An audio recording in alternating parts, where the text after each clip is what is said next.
hemorrhage. We also cover this topic and we'll solve all the questions related to it. So for intracranial hemorrhage, from the name, we have a hemorrhage inside the skull, so it's called intracranial. Before we discuss this topic, let's just review the meninges of the brain and spinal cord. So our brain and spinal cord is covered with meninges. Meninges are just a covering or layers. So if we are talking about the skull, first we'll have the bone of the skull, and then we will have these layers, dura mater, arachidonic matter, and biomatter. So all of these three layers is called meninges. Okay, so dura mater is tough. That's why it's called dura. Dura means tough, and it's right after the bony skull. And then we'll have arachidonic matter and biomatter. Um, so once you know that dura is first, right before bones, arachidonic, and bia, you will understand the names of these types of hemorrhage. So if we have a subarachidonic hemorrhage, so you know that subarachidonic is in this space. That's the subarachidonic space. And the subarachidonic space is the space where we have the cerebrospinal fluid. So if we have a hemorrhage in this space, we can diagnose this hemorrhage by doing a lumbar puncture. So if we do a lumbar puncture, we will have a blood inside the CSF. So that's a characteristic feature for subarachidonic hemorrhage. So let's go through them. For epidural hemorrhage, it's called epidural. So you know that it's above the dura mater. So the hemorrhage is in this area. And what you should know about epidural hematoma is how it looks. So it has this biconvex shape. Okay, that's important. We have this biconvex shape. Biconvex is that we have a curve here and a curve here, so it's a biconvex. And what causes this type of hemorrhage, you can also imagine it because it's right after the skull. So if we have a fracture of the skull, so that's the most common cause of epidural hematoma. And usually it's in the temporal bone. Okay, that's the common location for having epidural hematoma.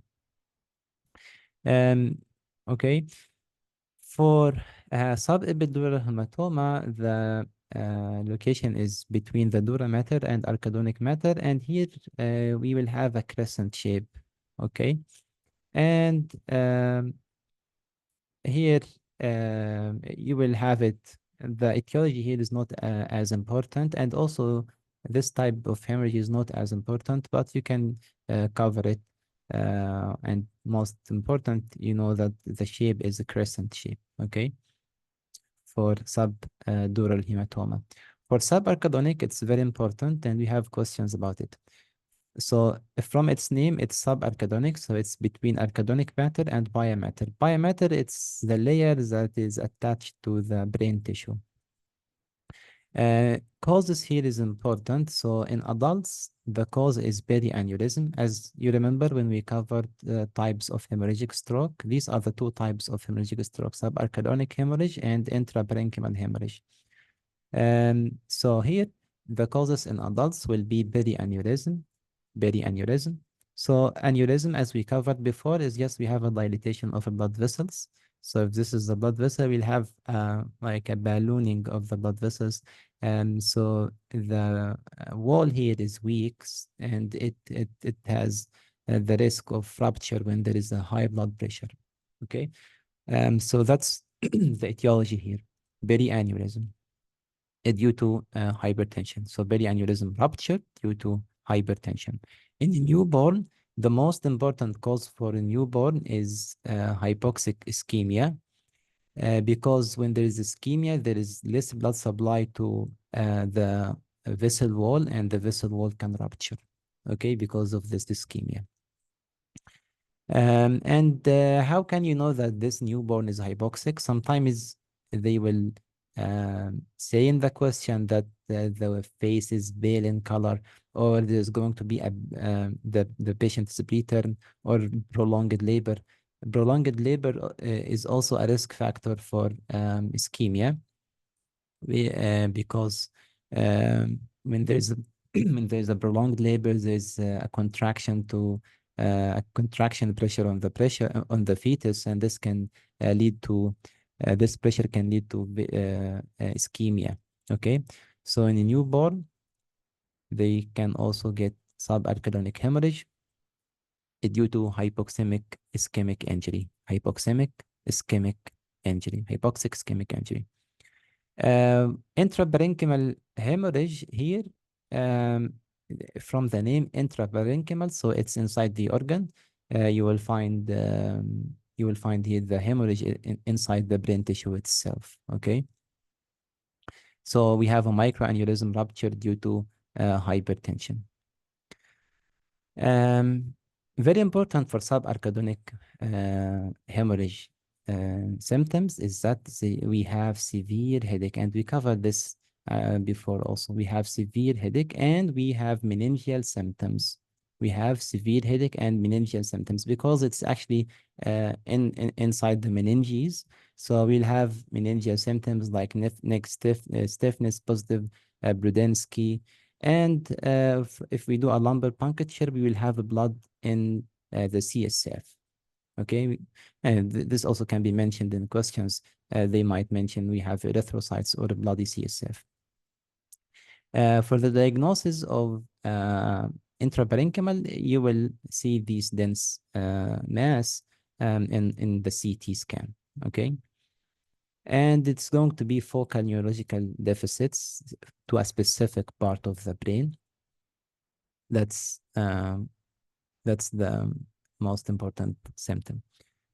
Treatment, of course, surgical removal of, we will have to drain the blood to prevent the pressure, because the most fatal outcome of these hemorrhages is that it can lead to um, compression and herniation of some brain tissue. So the fatal complication is herniation. As I mentioned before, herniation is a fatal complication for these hemorrhage. And the herniation is that when a tissue is displaced from its normal place. So if this is, for example, and let's say here, if we have a bleeding here, so this tissue can be displaced out of its place, and we call this condition a hernia. Okay, when an organ is displaced from its place to another place. And this herniation can be a complication of this hemorrhage. That's why it's important to manage these patients as early as possible.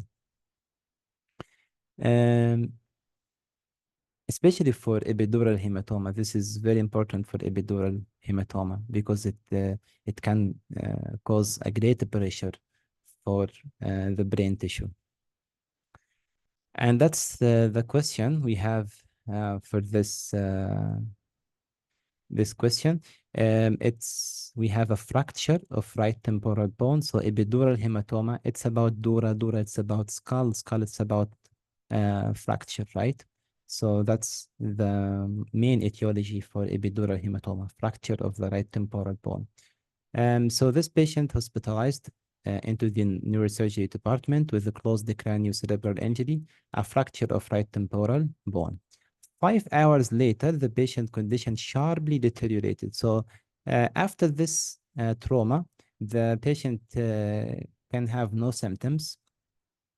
But later, when the herniation develops due to this persistent compression, he will have a severe symptoms. So now he developed severe disorders, periodical chronic seizure, ansichoria, dilatation of the right pupil.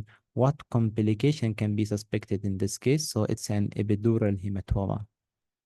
So Sorry, doctor, yes, so the brain herniation, it's caused by which types of hemorrhage? The subdural one. epidural hematoma. Epidural, okay. Yeah, and also um, in textbooks they mention it with epidural hematoma, and also you will have other reasons to choose epidural hematoma here because of the etiology, fracture of right temporal bone. Okay. So, doctor, Uh, even anisocoria, it's present in both epidural and subdural hemorrhage, right? yeah, yeah, Okay, only in it these can, two. yeah. These compression symptoms can be present with other types uh, of bleeding as well, intracranial hemorrhage, but epidural hematoma is the most type of hemorrhage in which we have compression symptoms because of the like the type and nature of bleeding here. There is a like a very strong compression because as you know, dura mater is very tough. So there is no way for the blood to like spread between tissue. Like for example, in subarachnoid space, there is a tissue to spread in this case. But here, there's no way for the blood to spread, so it keeps compressing on the brain tissue. That's why herniation is a fatal complication, especially for epidural hematoma. Okay. So we will have like a period in which after trauma, we will have a period in which there can be like a brief loss of consciousness, but after this, the patient can recover and he can has no symptoms. But later, a few hours later, um, he can start developing the brain compression symptoms and herniation. Um, Okay, so let's go and solve the other questions.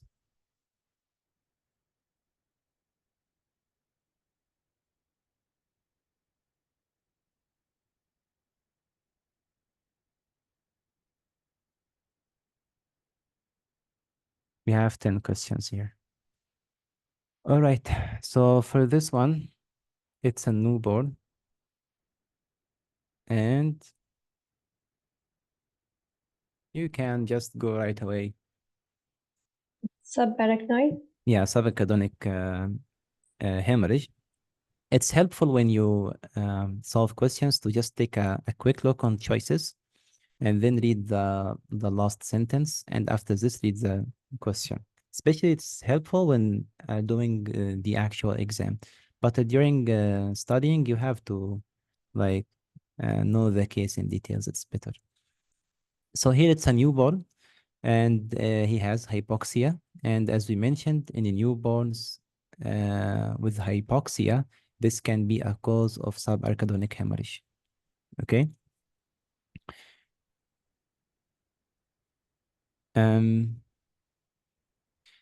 How about this one?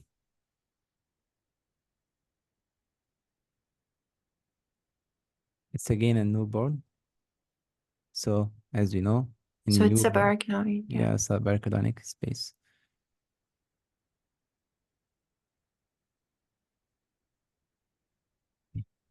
Um, Here in the morning, this patient developed weakness on the right side limb. How about this one? It's intraparenchymal, but I think it should be ischemic stroke. Yeah, Exactly. because it has Yeah. focal deficits. Yeah, it has a focal deficits and also symptoms is in the right. He has a speech disorder. So this Yes, question we deficits. covered before. It's about ischemic stroke. And here also we have a low blood pressure, but it's not always the case. It can be present with hypertension as well. Um, Here it's a It's newborn. subarachnoid. Yeah, so it's a subarachnoid hemorrhage. Again, it's a newborn, so it's a subarachnoid hemorrhage, and you will have the sign of hypoxia. How about this one? It's also subarachnoid because meningeal signs are positive. Yeah, meningeal signs are positive, and we have a cerebral fluid contains the blood.